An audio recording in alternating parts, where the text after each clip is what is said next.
What's up, I Like Scary? I hope you guys are having an awesome day. I'm having an awesome day. It feels great to be a horror fan.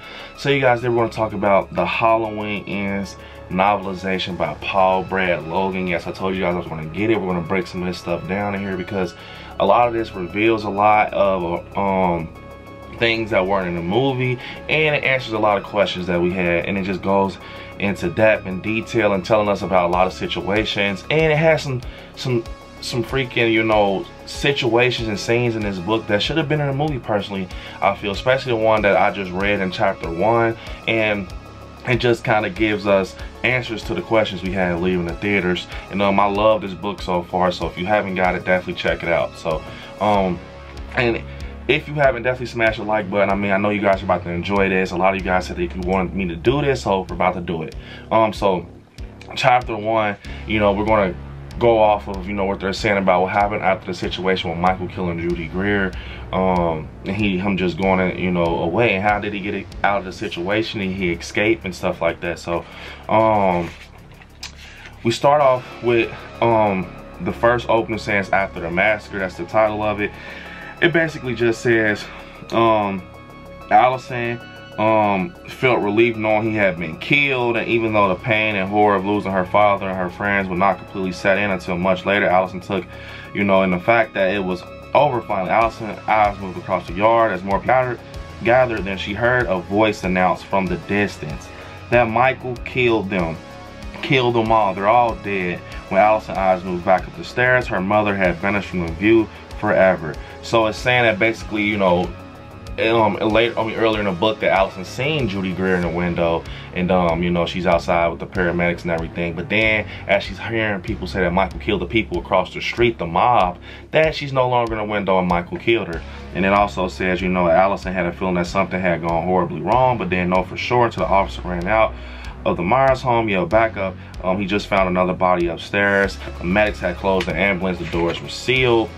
And it said that Allison, you know, inside all sound had faded into a vacuum-like hum. The sirens disappeared, the squawking burst of walkie-talkie disappeared, and the screams that reverberated around Haddonfield as more of Michael's violence was discovered disappeared. All that existed was the hum inside of Allison.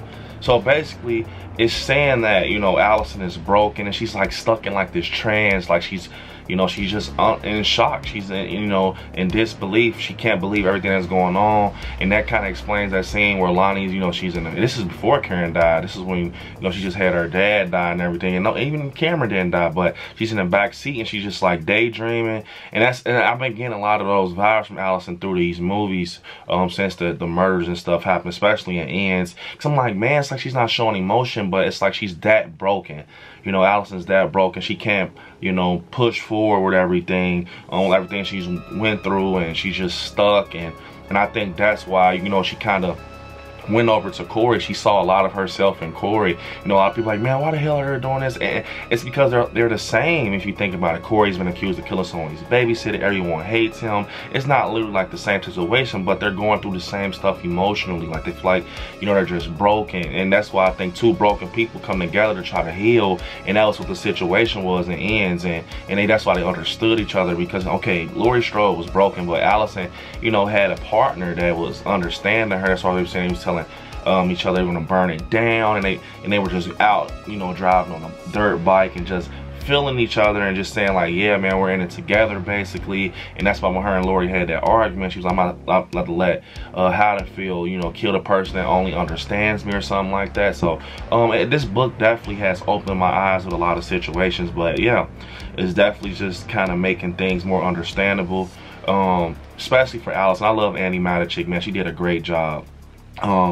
Hugo and Ozzy are two new characters in this book, which I think they should have put them in Halloween Ends in the movie, because holy shit. So Hugo and Ozzy are two trash men, and basically, you know, they're working around Haddonfield, and they're going to work the day after kills. And he has a wife, Ozzy has a wife named Olivia, and Haddonfield is just on edge after everything. Michael, I mean, killed the whole mob and all the firefighters and shit. They're scared. They're like, you know, they want to protect themselves. But Ozzy's like, hey, I gotta go to work. My manager didn't, you know, let me call off or anything. You know, he's not, you know, understanding. He hasn't called me to tell me I didn't have to go in, so I guess I got to go in. So Olivia's telling you know, isn't Michael out there? They never caught him. You know, he hit the man with the mask on. He's killing people. Why do you have to go to work? She's basically telling Ozzy, I don't want you to go to work. I want you to stay here and be safe with me. But he's trying to be all tough, show her his biceps, and like, yeah, you know, I'm good. You don't have to worry about me, you know.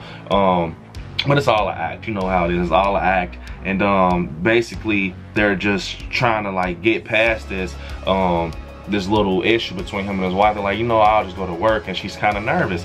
And Hugo is kind of like, you know, he's not nervous, but he's playing that role where he's like, yeah, Michael is out there, man. But like, you know, he's playing that role like I'm still like playing around, but hey, she is right, Michael's out there. So make a long story short, they're doing their job and everything, and they find Michael. They find Michael. He's kind of like he's in bad shape, just like how he was in Ends. But the reason I like this is because it shows you Michael's escape route. It shows you how he gets away and how he just like leaves. So what happens is they're going around. You know how garbage men operate. He's going around, and they're just like basically just getting trash and everything.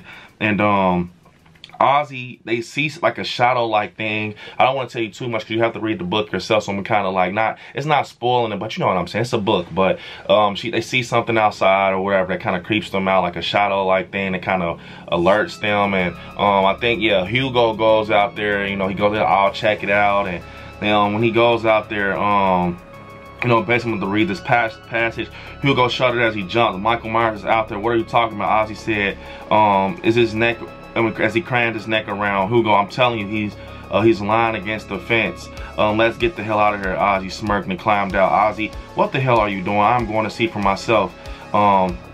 Basically, I'm not having fun. This isn't fun. Let's go out. Let's go get out of here. Ozzy opened the door and stepped out. Don't worry, Ozzy removed the canister from his belt. I'm prepared with pepper spray. So remember to wear pepper spray, you guys.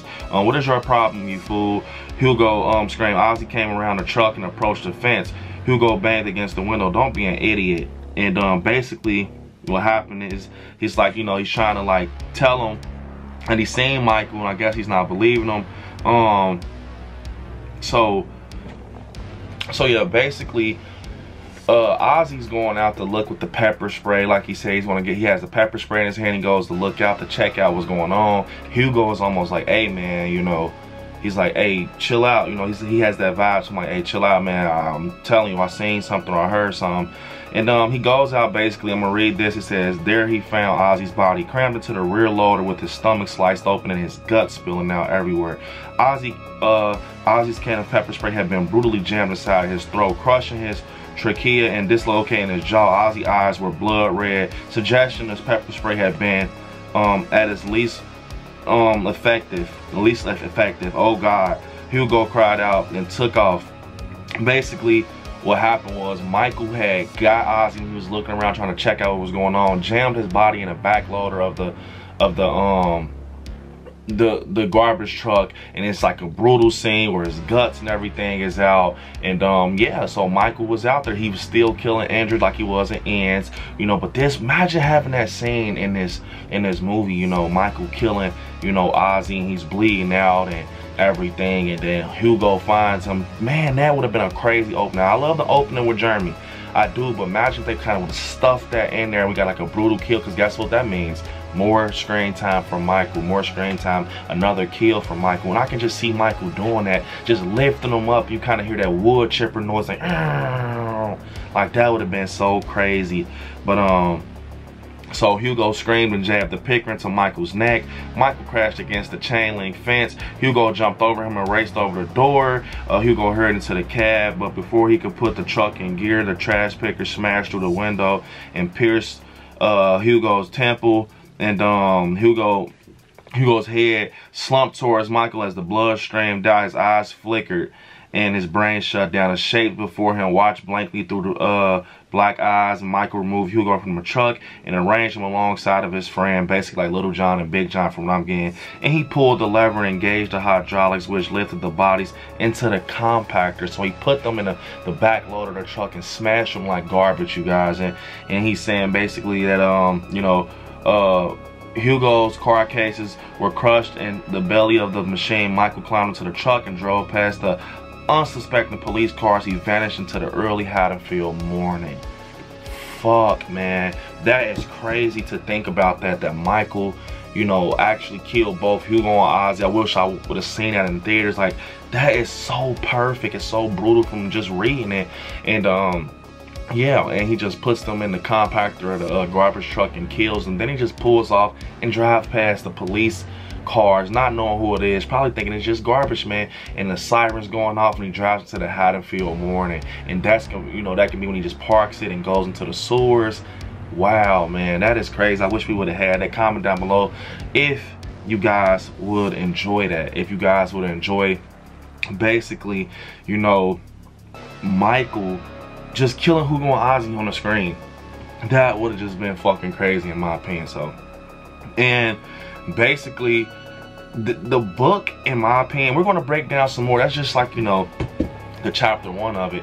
But you know, in the book it just kind of tells you a lot about a lot of stuff. From what I'm hearing, I just got through chapter 1 with Hugo and Ozzy, and how he escaped and everything. And comment down below if you guys want to hear more about the novelization. We break down more and get into it, because like I said, so far we kind of explained, you know, Allison and how Michael, like how she found out how Karen was dead, which was fucking crazy in my opinion. It was fucking crazy. You know, she sees her one moment, then the next moment she doesn't see her in the window. You get people across the street notifying her that Michael's killed the mob, and they go, and before she even can go upstairs, the police said they found a body in the house, which alerts her like, hey, my mom's dead.